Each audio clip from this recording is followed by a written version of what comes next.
సందర్భంగా చేరివచ్చిన సంఘస్థులకు ఆహ్వానం అందుకొని ఈ సెమీ క్రిస్మస్లో పాల్గొనాలని వచ్చిన బంధువర్గాలు, రక్త సంబంధులు, సంఘ సభ్యులందరికీ వందనాలు. అందరూ బాగున్నారు కదమ్మా?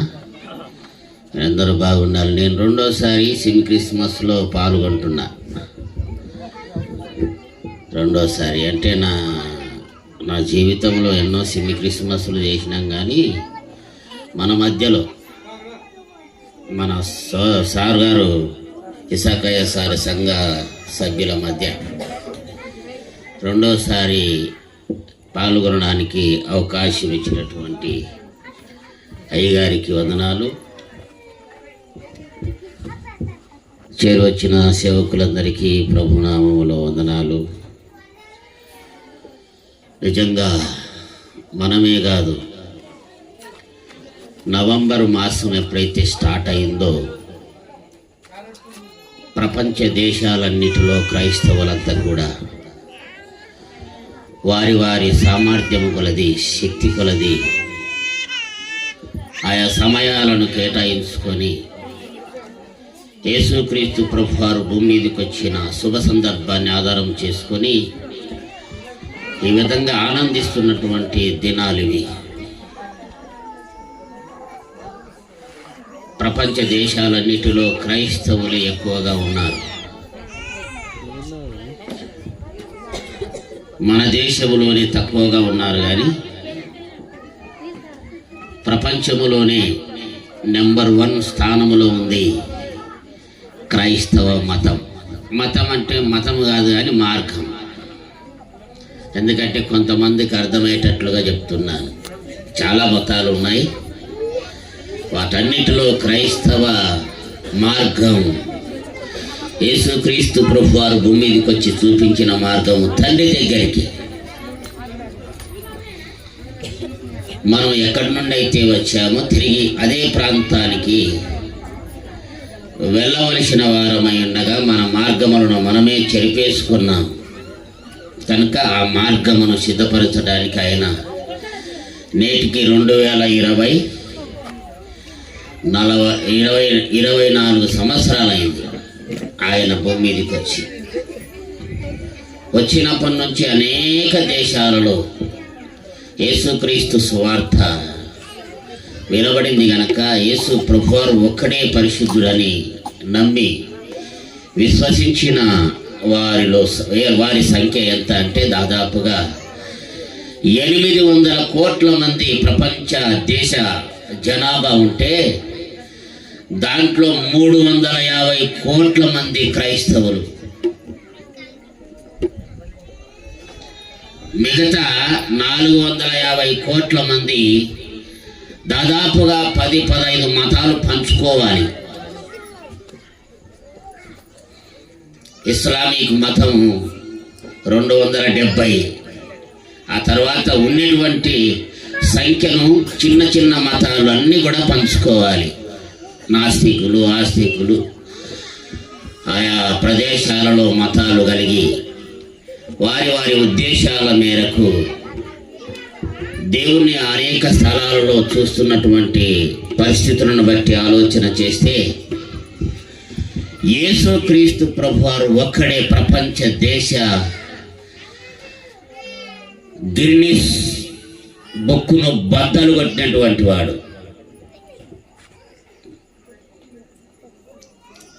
గిన్నిస్ బుక్లో ఏ మతం ఎక్కువ ఉంది అని ఆలోచిస్తే మనము యేసుక్రీస్తు మతం ఎక్కువ ఉంది. ఈ మధ్య ఒకసారి మన దేశంలో ఉన్నటువంటి మత ఉన్మాదులు యేసుక్రీస్తు ప్రభువారి మతస్థులను ఈ దేశం నుండి వెళ్ళగొట్టాలా అని అంటున్నారు. కానీ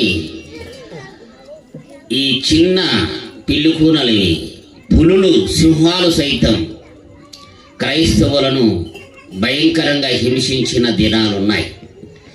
అయినప్పటికీ మనం బాలును గోడకేసి కొడితే ఏ విధంగా అయితే పైకి ఎగురుతుందో, లేక కింద కొట్టినప్పుడు ఏ విధంగా అయితే పైకి ఎగురుతుందో, ఎంత బిగ్గర కొడితే అంత పైకి ఎగురుతుందో, క్రైస్తవులను ఎంత హింసిస్తే అంత విస్తరిస్తున్నారన్నమాట. అది క్రీస్తు యొక్క ప్రేమను గుర్తెరిగిన జనాభా యొక్క లెక్కలు. 350 కోట్లు ప్రపంచ రికార్డును బద్దలు కొట్టినటువంటి క్రీస్తు మార్గం. అందుకే ఒక మాట నేను జ్ఞాపకం చేస్తాను. ఫిలిప్పీలకు రాసిన పత్రిక 2వ అధ్యాయము 6వ వచనము చూడండి ఆయన ఒకసారి. ఫిలిప్పీలకు రాసిన పత్రిక 2వ అధ్యాయము. ఆయన దేవుని స్వరూపము కలిగిన వాడయుండి దేవునితో సమానముగా ఉండుట విడిచిపెట్టకూడని భాగ్యమని ఎంచుకొనలేదు, కానీ మనుషుల పోలుకగా పుట్టి దాసుని స్వరూపమును ధరించుకొని తన్ను తానే తగ్గించుకొనెను. బాగా వినాలి ఈ మాట. ఆయన అంటే ఎవరాయన? యేసుక్రీస్తు ప్రభువారు. తండ్రి దగ్గర ఉన్నటువంటి వాడు. ఆ సమయంలో ఎలాంటి సింహాసనం కలిగి ఉన్నాడంట? దేవుడు తండ్రితో సమానముగా కూర్చున్నవాడు ఆయన. పరిశుద్ధుడు పరిశుద్ధుడు పరిశుద్ధుడు పరిశుద్ధుడని దివరాత్రములు స్తుతించబడుతున్నటువంటి దినాలలో పూజకు అర్హుడైనటువంటి వాడు యేసుక్రీస్తు ప్రభువారు. అంత గొప్ప తనాన్ని, అంత గొప్ప హోదాను ఇడిచిపెట్టి నీ కొరకు, నా కొరకు, ప్రజలందరి కొరకు భూమి మీదికి మానవాకారములో రావలసి వచ్చింది.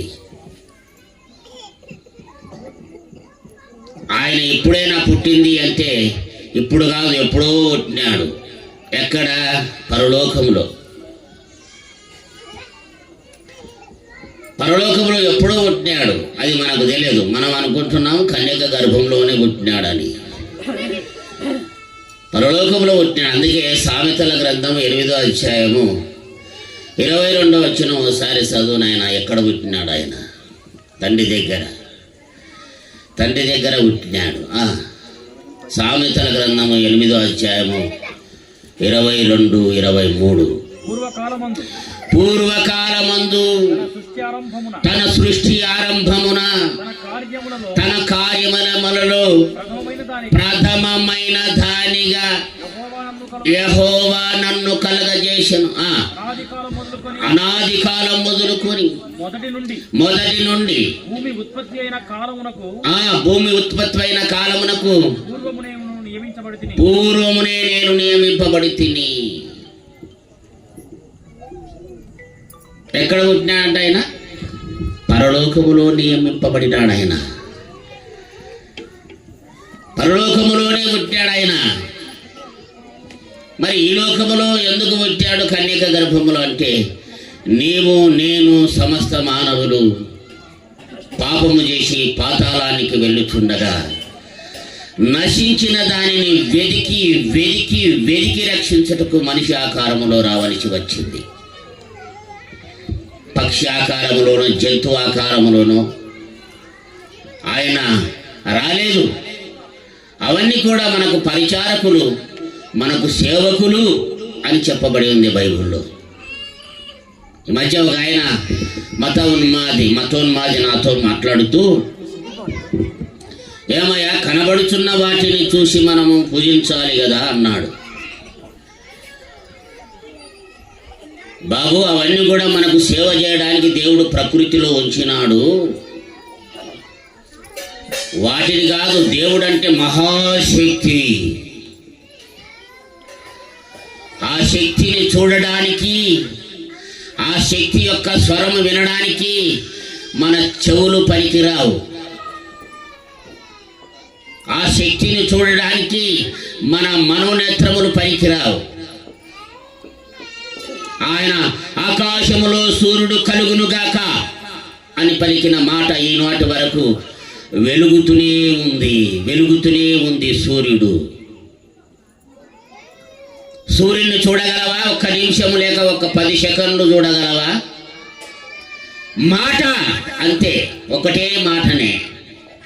ఆయనను చూడగలడా మనిషి? మరి ఎట్లా సార్ ఆయన దిగి రావాలి కదంటే, ఆయన దిగి వస్తే భూమి కరిగిపోతుంది, పర్వతాలు పొగవలే రాగిపోతాయి, కాలిపోతాయి. దేవుడంటే అలాంటి వాడు. పవర్, ఆయన పవర్ చాలా గొప్పది. అందుకే శాస్త్రవేత్తలంతా కలిసికట్టుగా మాట్లాడుకొని మనం అన్ని కనుక్కున్నాము. సూర్య చంద్ర నక్షత్రాలన్నిటినీ కనుక్కున్నాము. ఆకాశంలో ఇంకా మనము చూద్దామని ఆకాశంలో ఉన్న నక్షత్రాల అవల ఏముందో అని చూశారంట. హబ్బుల్ టెలిస్కోప్ అంతరిక్ష నౌకను ఉపయోగించి చూస్తే వాళ్ళ కళ్ళకు శాతగా అయ్యలేదంట. కళ్ళు మరిగిపోయినాయంట, మరిగిపోవడానికి తయారైనాయంట. మహాశక్తి ఉంది అక్కడ. అక్కడి నుండి వచ్చాడు యేసుక్రీస్తు ప్రభువారు భూమి మీదికి మన కొరకు. వచ్చిన ఆయనను నమ్ముకున్న మనందరికీ ఏమి కలిగింది? ఇప్పుడు సమాధానము కలిగింది. చూద్దాం లూకా సువార్త 2వ అధ్యాయము 14 వచనము చదువునైనా ఒకసారి. లూకా సువార్త 2వ అధ్యాయం 14 వచనం. సర్వోన్నతమైన స్థలములలో దేవునికి మహిమ, ఆయనకి ఇష్టలైన మనుషులకు భూమి మీద సమాధానము కలుగును గాక అని దేవునికి స్తోత్రములు చేయుచుంది. ఎక్కడ సమాధానం ఉంది సార్? ఎప్పుడు ఇంట్లో సమస్యలే, బయటి వాళ్ళతో సమస్యలే అని అనుకుంటున్నారా? ఈ లోకములో 60-70 ఏళ్ళ జీవిత కాలం తర్వాత సమాధానము కలిగిన స్థలాలకు వెళ్తాం మనం. అది దేవదూతలు చెప్పినటువంటి మాట. సమాధానంగా బ్రతుకుతాం ఈ లోకములో, మాకేమి పర్వాలేదు అని. ఈరోజు చనిపోయిన పరలోకానికి వెళతాము, మోక్షానికి వెళతాము. యేసుక్రీస్తు ప్రభువారు చూపించిన మార్గము గుండా ప్రయాణము చేస్తున్న ఈ సందర్భములో సాతాను దాడులు భయంకరంగా జరుగుతూ ఉంటాయి. వాటన్నిటిని తట్టుకొని జయిస్తూ సహిస్తూ సమాధానము కలిగి ప్రభువుకు ఇష్టలముగా బ్రతికినప్పుడే సమాధానము కలిగిన వారం. సమాధానం. అందుకే దూత అంటుంది, యేసుక్రీస్తు ప్రభువారు పుట్టినప్పుడు గొల్లలను దర్శించినప్పుడు చెప్తున్న మాట, సర్వోన్నతమైన స్థలములలో దేవునికి మహిమ, ఆయనకి ఇష్టలైన మనుషులకు భూమి మీద సమాధానము కలుగునుగాక. అంటే ఈ లోకములో ఉన్నప్పుడు కాదు సమాధానం, పరలోకానికి వెళ్ళినప్పుడు సమాధానం. యుగాలు శాశ్వతమైన రాజ్యములో సమాధానము కలిగి ఉంటారు. దాని గురించి చెప్పిన ప్రవచనము దేవదూతల ద్వారా సువార్తమానం. దేవుని పిల్లలారా, ఈరోజు చేరి వచ్చిన మనమంతా కూడా, సిమి క్రిస్మస్ శుభ సందర్భంగా వచ్చిన మనమంతా కూడా సమాధానముగా బ్రతుకుతున్నాం. ఈ లోక శ్రమలు ఎన్నదగినవి కావు. వాటిని సహించినప్పుడే పరలోకానికి వెళతాం. వాటిని జయించినప్పుడే పరలోకములో మనకు స్థానము దక్కుతుంది. యేసుక్రీస్తు ప్రభువారు భూమి మీదకి వచ్చినప్పుడు ఆయన ఎక్కడైనా ఎప్పుడైనా సమాధానంగా బ్రతికినట్లుగా మనకు చరిత్ర తెలుసుకుంటున్నారని ఎప్పుడైనా చదివారా?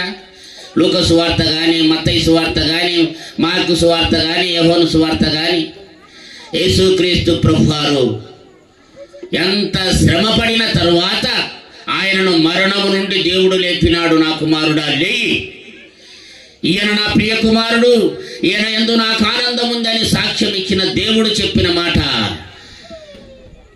భయంకరమైన శ్రమలలో నన్ను తలుసుకుంటూ నా చిత్తాన్ని సంపూర్ణంగా నెరవేర్చావు, సహిస్తూ సువార్త ప్రకటిస్తూ మరణించావు. లే నా కుమారుడా, అయిపోయింది, నేను చెప్పిన పని సంపూర్ణంగా చేశావు. కన్యక గర్భములో జన్మించిన తరువాత 33.5 సంవత్సరములు లోకములో జీవించినప్పుడు భయంకరమైన శ్రమను అనుభవించినటువంటి దినాలను మనము చూస్తాం. దేవుని పిల్లలారా, యేసు ప్రభు వారికి భూమి మీద సమాధానము లేకపోతే పుట్టిన తర్వాత మనకి ఎలా వస్తుందని అనుకుంటున్నాం? పరలోకములో సమాధానం. భూమి మీద ఉన్నప్పుడు కూడా సమాధానమే. ఏ సమాధానం అది? పరలోకము వెళుతామన్న సమాధానం. ఈరోజు సీఎం దగ్గరికి పోతున్నామయ్యా అంటాము. అంటే పోయేటప్పుడు ఎంత సంతోషంగా ఉంటామో మనకు తెలుసు. సీఎం మన ప్రాంతానికి వస్తున్నాడంటే ఎంత సమాధానంగా వెళతామో తెలుసు. సీఎంకు ఒక లెటర్ ఇవ్వాలా, నా కుటుంబ సమస్య, గ్రామ సమస్య, సంఘ సమస్యలు నేను ఇవ్వాలని అధికారులు, అనధికారులు అనేక రకాల సమస్యల చేత సతమతమవుతున్నటువంటి వారు సీఎంను కలసాలని సంతోషంతో సిద్ధపడినట్లుగా మనము కూడా ఈ లోకములో ఉన్నప్పుడు ఆ విధంగా సిద్ధపడాలి, సమాధానముగా. కాబట్టి అందుకే దేవదూత చెప్తున్న మాట, పిలిపిలుగ పత్రికలో మనం చదివిన మాట, ఆయన దేవుని స్వరూపము కలిగిన వాడయ్యండి దేవునితో సమానముగా ఉండకూడని భాగ్యమని ఎంచుకొనలేదు కానీ అంటాడు అక్కడ. ఈ లోకములో మనకు సమాధానముగా ఉన్నాము అంటే కారణం పరలోకము చేరుతామనే సమాధానం. కాబట్టి ఈ రాత్రికాల సమయంలో చేరి వచ్చిన మనము సిమ్మి క్రిస్మస్ శుభ సందర్భంగా దేవుని వాక్యం వింటున్న మనమంతా కూడా సమాధానంగా బ్రతకాలి. ఎన్ని శ్రమలు వచ్చినా, సమస్యలు ఎదురైనా. కాబట్టి ఆ విధంగా బ్రతికి మరొక సెమీ క్రిస్మస్ చేసుకోవడానికి మనము ముందుకు సాగాలని మీ అందరినీ దేవుడు కాపాడినాడు. పోయిన క్రిస్మస్, సెమీ క్రిస్మస్ నుండి ఈరోజు ఈ క్రిస్మస్ వరకు దేవుని దయ మనందరి మీద, మన కుటుంబాల మీద, మన సంఘాల మీద ఉంది కనుకనే మనము సమాధానంగా కూర్చొని దేవుని వాక్యం వింటున్నాము. కాబట్టి ఆ విధంగా సిద్ధపడి దేవుని చిత్తాన్ని సంపూర్ణంగా నెరవేర్చి మోక్ష రాజ్యానికి సిద్ధపడాలని ప్రేమపూర్వకంగా మనవి చేసి ముగిస్తున్నాను. అందరికీ శుభములు. ఆమేన్.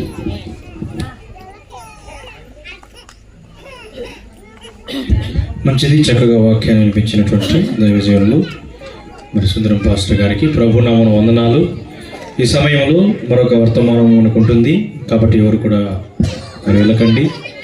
మరి ఈ సమయంలో మన మధ్యలో ఉన్న గాయకులు అబ్రహాం గారు మరొక పాట పాడి వినిపిస్తారు.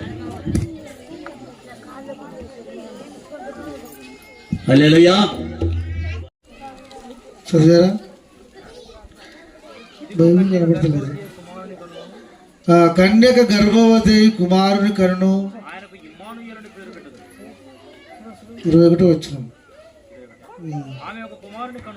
ఆయన ఒక కుమారుని కనును తన ప్రజలను వారి పాపముల నుండి ఆయనే రక్షించును గనుక ఆయనకు యేసు అని పేరు పెట్టబడెను. చిన్న ప్రార్థన చేసుకుందాం.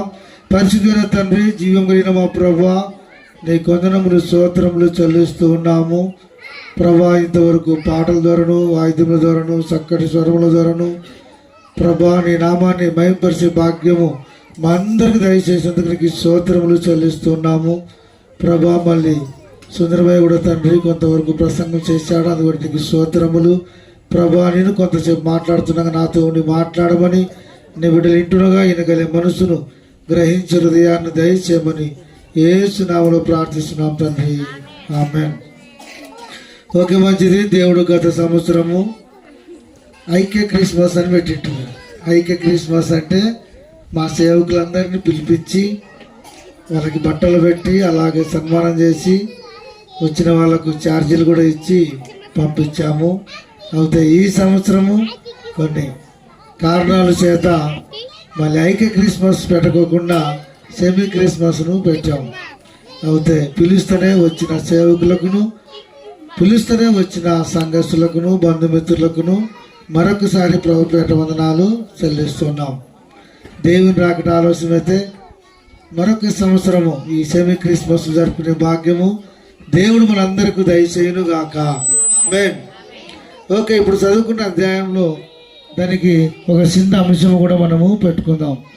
యేసు ఎందుకు పుట్టాడు? మీరందరూ నాతో పాటు చెప్తారా? ఓకేనా? రెడీగా ఉన్నారా? యేసు ఎందుకు పుట్టారు? అందరూ అన్నమ్మా, నోరు రోజులందరూ అనండి. యేసు ఎందుకు పుట్టాడు? Yes, okay. యేసు ఎందుకు పుట్టాడని మనం ఒకసారి జ్ఞాపకం చేసుకున్నట్టయితే, యేసు ఎందుకు పుట్టాడంటే నీ కొరకు పుట్టాడు. యేసు ఎందుకు పుట్టాడంటే నా కొరకు పుట్టాడు. యేసు ఎందుకు పుట్టాడంటే ఈ లోకంలో ఉన్న మానవులందరి కొరకు ఆయన పుట్టాడు. యేసు ఎందుకు పుట్టాడంటే అందరూ మరణిస్తూ ఉండగా ఆయన బతికించడానికి పుట్టాడు. యేసు ఎందుకు పుట్టాడంటే అందరూ పాపంలోనే మరణిస్తూ ఉండగా ఆయన రక్తం చేత వాళ్ళందరినీ పవిత్రులుగా చేయటకు ఆయన ఈ లోకంలోనికి పుట్టాడు. యేసు 2024 సంవత్సరం డిసెంబరు 25వ తేదీన ఆయన జన్మించాడు. ఆయన జన్మించాడు కాబట్టి ఈరోజు మనం అందరము కూడుకున్నాం. క్రిస్మస్ అంటే ఒక దేశము 2 దేశాలు చేసుకునేది కాదు. చాలా దేశాలు ఈ క్రిస్మస్ వేడుకలు జరుపుకుంటారు. క్రిస్మస్ అంటే ఒక నెలే కాదు, దాదాపు 2 నెలలు కూడా జరుపుకునే వాళ్ళు ఉన్నారు. మనం ఒక నెలనే జరుపుకుంటున్నాం కదా. ఈరోజు నవంబర్ 30 తారీఖు.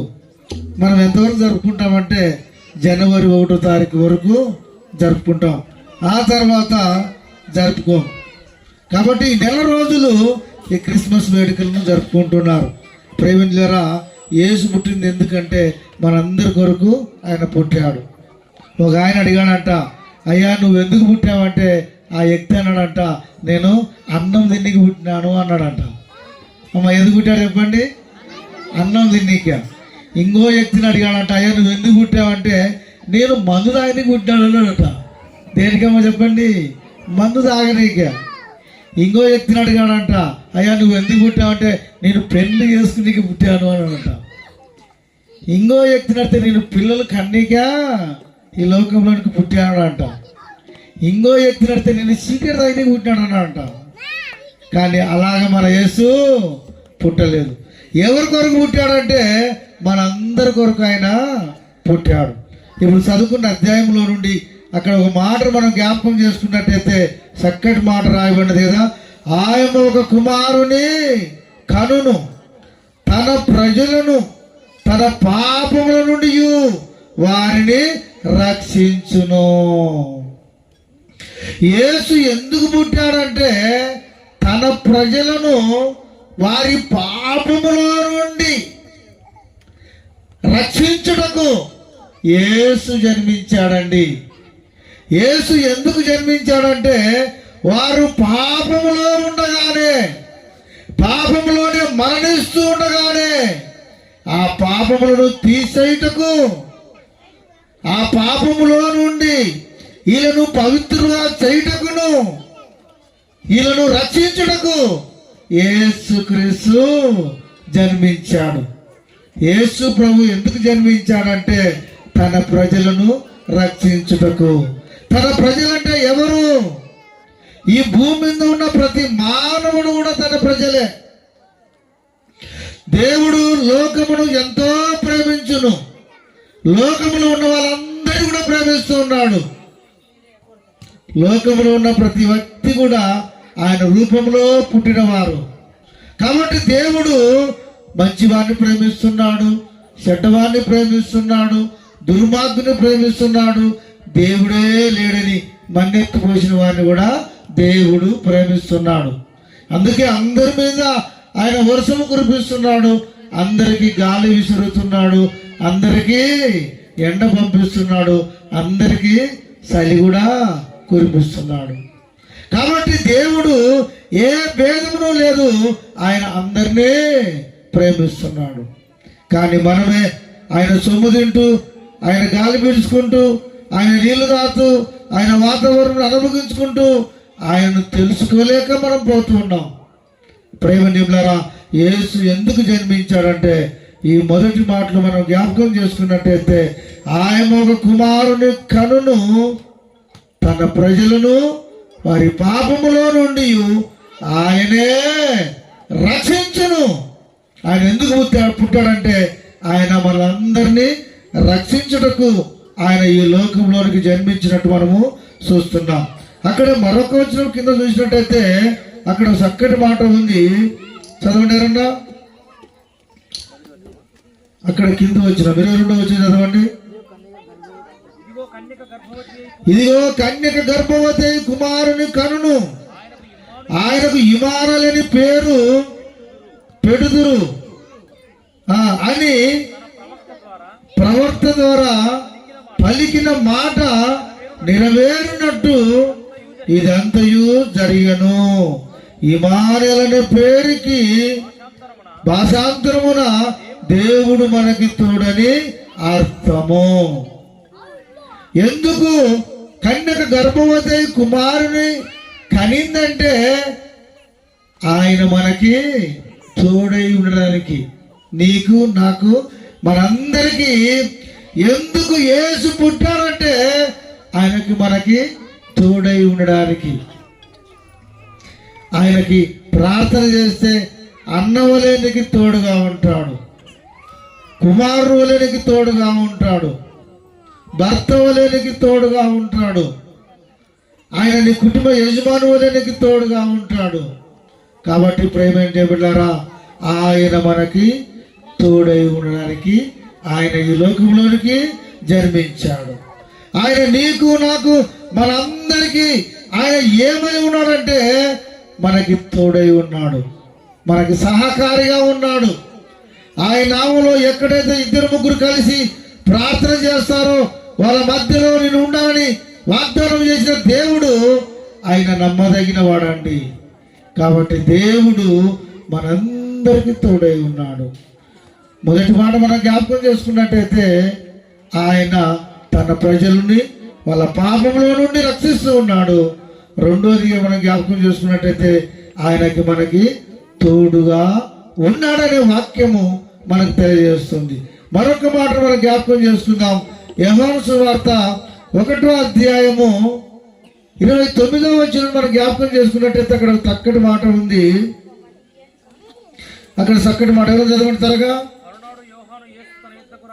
లోక పాపములు మోసుకొని పోవు దేవుని గొర్రె పిల్ల. యేసు ఎందుకు పుట్టాడంటే లోక పాపములన్నీ కూడా మోసుకొని పోవడానికి పుట్టాడు. ఆయన భుజముల మీద ఈ లోక భారము మోపబడి ఉంది. ఈ లోక భారం అంతా కూడా ఆయన భుజముల మీద మోసుకొని పోయాడు. కాబట్టి ప్రేమికులారా, మన యేసు ఎందుకు పుట్టాడంటే ఆయన గొర్రె పిల్లవలే నీ కొరకు నా కొరకు బలి కావడానికి పుట్టాడు. గొర్రె పిల్లవలే పుట్టాడు. యేసు గొర్రె పిల్ల, లోక పాపములు మోసుకొని పోవు దేవుని గొర్రె పిల్ల. దేవుని గొర్రె పిల్ల వలె ఆయన వచ్చాడు. ఒక కటికవాన్ దగ్గర గొర్రె పిల్ల ఎలాగ మౌనంగా ఉంటుందో అలాగే మన యేసు ఆయన కొట్టినా సరే, గడ్డం బట్టి పీకినా సరే, తలకు ముళ్ళు కీట పెట్టినా సరే ఆయన ఎలాగున్నాడంటే మౌనంగా ఉన్నాడు. ఆయనకి శక్తి కలిగి ఉండి ఆయన పిలిస్తే దేవదూతలు కూడా వస్తారు. అయినను సరే ఆయన ఏమై ఉన్నాడంటే గొర్రె పిల్ల వలె తమకు తాము తగ్గించుకొని నీ కొరకు నా కొరకు బలి కావడానికి గొర్రె పిల్ల వలె ఉన్నాడు. ఆయన మనందరి కొరకు కలవరి శిలువలో మరణించినట్టు మనము చూస్తున్నాం. లోక పాపమును మోసుకొని పోవు దేవుని గొర్రె పిల్ల. ఇది మూడోది. నాలుగోది మనం జ్ఞాపకం చేసుకుందాం. లూకా సువార్త 19:10 చూసినట్టయితే అక్కడ చక్కటి మాట ఉంది. నశించిన దాన్ని ఎతికి రక్షించుటకు మనిషి కుమారుడుగా ఈ లోకానికి వచ్చాను. ఎందుకు వచ్చాడు చెప్పండి? యేసు ఎందుకు పుట్టాడు? యేసు ఈ లోకానికి నశించుతున్న దాన్ని ఎతికి రక్షించుటకు మనిషి కుమారుడుగా ఈ లోకంలోనికి వచ్చాను. ఎంతో మంది నశించిపోతున్నారండి ఈ లోకంలో. వాళ్ళందరినీ ఎతికి రక్షించడానికి ఈ లోకంలోనికి వచ్చాడు. నేను కూడా ఒకప్పుడు నశించిపోతూ ఉన్నాను, కానీ నన్ను కూడా దేవుడు ఏం చేశాడు చెప్పండి? ఎతికి రక్షించుకున్నాడు. మీరు కూడా అనేక అలవాట్లకు నశించిపోతూ ఉండగా దేవుడు ఏం చేశాడంటే మిమ్మల్ని ఎతికి రక్షించడానికి ఆయన ఈ లోకంలోనికి పుట్టాడు. ఆయన ఎందుకు పుట్టాడంటే నశించుతున్న దాన్ని ఎతికి రక్షించుటకు ఈ లోకంలో ఆయన జన్మించినట్టు చూస్తున్నాం. ప్రేమనిలరా, ఏ విషయంలో నువ్వు నశించిపోతున్నావు, ఏ విషయంలో నువ్వు కుంగిపోతున్నావు, అయితే నువ్వు దేవుని దగ్గరికి రా. మరొక అధ్యాయం చెప్తుంది, మత్తయి 11:28, చక్కటి మాట. ప్రయాసపడి భారం మోసుకుంటున్న సమస్త జనులారా నా వద్దకి రండి, నేను మీకు విశ్రాంతిని ఇస్తాను. ఎందుకు యేసు జన్మించాడంటే, ఏ ప్రయాసతో ఉన్నావు, ఏ రోగముతో ఉన్నావు, దేని విషయంలోనికి శాంతి సమాధానం లేక ఉన్నావు, దేని విషయంలో నువ్వు కుంగిపోయి ఉన్నావు, అయితే నీకు విశ్రాంతి ఇవ్వడానికే ఆయన ఈ లోకంలో దేవుని కుమారుడుగా జన్మించినట్టు మనము విశ్రాంతి ఇవ్వడానికి, నీ భారమంతా కూడా ఆయన తొలగించడకు, నీ భారము తొలగించి ఆయన విశ్రాంతికు ఆయన ఈ లోకంలోకి వచ్చాడు. ఈ లోకంలో ఆయన జన్మించినట్టు మనము చూస్తున్నాం. కాబట్టి నువ్వు దేవుని దగ్గరికి రా, నీ భారము దేవుని మీద మోపు, ఆయన నీకు రోమా 5:7 నీతిమంతుని కొరకు సహితం ఒకడు చనిపోవట అరుదు, మంచివాని కొరకు ఎవడైనా ఒకవేళ తెగిపోవచ్చును. కింద వచ్చిన చదవండి. అయితే దేవుడు మన ఎడల తన ప్రేమను వెల్లడిపరుస్తున్నాడు. ఎట్లనగా మనం ఇంకెను పాపమై ఉండగానే క్రీస్తు మన కొరకు చనిపోయాను. యేసు ఎందుకు వచ్చాడు ఈ లోకంలోనికి అంటే, ఎందుకు యేసు పుట్టాడంటే మన కొరకు మరణించుటకు పుట్టాడు. పైన ఒక మాట, చక్కటి మాట ఉంది కదా, నీతిమంతుని కొరకు సైత్యం ఒకడు చనిపోట అరుదు, మంచివారి కొరకు ఎవరైనా ఒకవేళ చనిపోట తెగించవచ్చును. కింద ఊరిగా మరొక వచ్చిన ఉంది ఎప్పటి. అయితే దేవుడు తన ఎడల తన ప్రేమను వెల్లడిపరుస్తున్నాడు. ఎట్లనగా మనం ఇంకెను పాపులమై ఉండగానే క్రీస్తు మన కొరకు చనిపోయాను. హల్లెలూయా. గట్టిగా సరిపడి పెట్టండి. మంచి వారి కొరకైతే ఎవరైనా సాయం చేస్తారంట, మంచి వారి కొరకైతే ఎవరైనా సరే చచ్చిపోతారంట. అయ్యో వాడు మంచివాడు, వాడు లేకపోతే నేను బతకలేనని ఆ మంచి కొరకు చచ్చిపోతాడంట. వాడి కొరకు త్యాగం చేస్తారంట. కానీ యేసు చెప్తున్నాడు చెప్పండి, నీతిమంతుల కొరకు కాదు, మంచి వాళ్ళ కొరకు కాదు, ఏమొకరు చెప్పండి, మనం ఇంకెను పాపములోనే ఉండగానే ఈ క్రీస్తు మన కొరకు చనిపోయాను. వయసు రాసేటువంటి చచ్చిపోతే కొంతమంది చచ్చిపోయారు. ఆయనతో పాటు ఆనాడు గాలి చచ్చిపోతే ఇంకా కొంతమంది చచ్చిపోయారంట. మంచి వారి కొరకు చచ్చిపోతారు, కానీ మంచి వారి కొరకు ఏదైనా సహాయపడతారు, కానీ మంచి వారికి ఏదైనా ఇస్తారు, కానీ చెడ్డవారికి ఎవరు. కానీ యేసు మాత్రం ఎవరి కొరకు చచ్చిపోయాడు చెప్పండి? పాపుల కొరకే చచ్చిపోయాడండి. ఆయన నీతిమంతుల కొరకు ఆయన పిలువలేదు, కానీ పాపులను పిలువచ్చాడు ఆయన. అందుకే దేవుడు అంటున్నాడు, ఇంకేను మనం ఇంకా పాపంలో ఉండగానే వచ్చాడు. కాబట్టి యేసు మనందరి కొరకు ఈ లోకంలో జన్మించాడు. నీ కొరకు నా కొరకు మనందరూ వచ్చాడు. చనిపోయిన వాళ్ళ సైత్యం ఆయన తిరిగి లేపాడు. ఆయన మరణించాడు, తిరిగి లేచాడు. ప్రకటన 22:7 అంటున్నాడు, ఇదిగో నేను త్వరగా వచ్చుతున్నాను. దేవుడు చెప్పిన మాటలన్నీ నెరవేరినాయి, ఇదొక్కటే ఆగింది. దేవుని మాట మాత్రం ఖచ్చితంగా నెరవేరుతుంది. పొల్లైనను సున్నైనను తప్పిపోదు. ఈ భూమి ఆకాశంలో ఒక రోజు గతించవచ్చునేమో, కానీ ఆయన మాట మాత్రం ఎన్నడూ గతించదు. కాబట్టి ఆయన త్వరగా రాబోతూ ఉన్నాడు. అయితే మనం సిద్ధపడి ఉన్నట్టయితే యేసుని నమ్ముకున్నట్టయితే, దేవుని మార్గంలో నువ్వు వర్ధిల్లినట్టయితే, ఎప్పుడు దేవుని రాకుండా వచ్చినా నువ్వు ఎత్తబడతావు, దేవుని రాజ్యంలో ఉంటావు. అటు భాగ్యము దేవుడి మీ అందరికీ దయచేయునుగాక. ఆమేన్. ముఖ్య అంశాలు మరొకసారి ఎన్ని మాటలు విన్నా చెప్పండి. మొదటి మాట ఏం విన్నా చెప్పండి. ఆయన ఒక కుమారుడు కరిను, వారి పాపం నుండి ఆయనే రక్షించను. రెండు మాట జ్ఞాపకం చేసుకుంటారో త్వరగా చెప్పండి. దేవుడు మనందరికీ తోడై ఉన్నాడు, తోడై ఉన్నాడు. కాబట్టి నీకి నాకి తోడై ఉన్నాడు. మూడో మాట మనం జ్ఞాపకం చేసుకున్నట్టయితే, లోక పాపను మోసుకొని పోవు దేవుని గొర్రె పిల్లవని ఈ లోకానికి వచ్చాడు.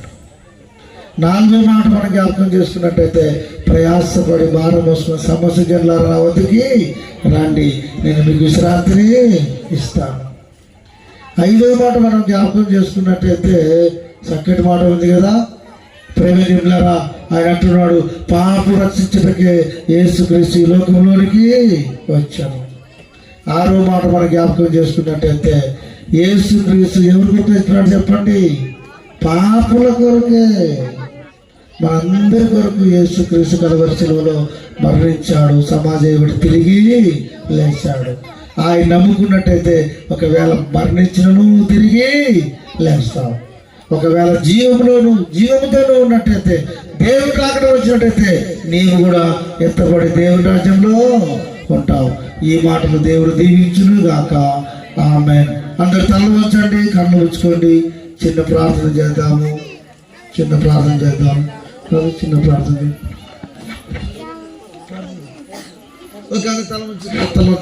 చేద్దాము. పరిశుద్ధుడ జీవాధిపతి జీవంగల ప్రభువా, నీకు వందనాలు స్తుతులు స్తోత్రాలు చెల్లిస్తూ ఉన్నాం. ఈ సమయంలో ఈ సెమీ క్రిస్మస్ సందర్భంగా ఇదిగో నీ కుమారుని ద్వారా చక్కని వాక్యమును మాకు అర్థమయ్యే రీతిలో మరి ప్రభా మీరు చెప్పించి ఉన్నారు. అందరి బట్టి నీకు స్తోత్రాలు.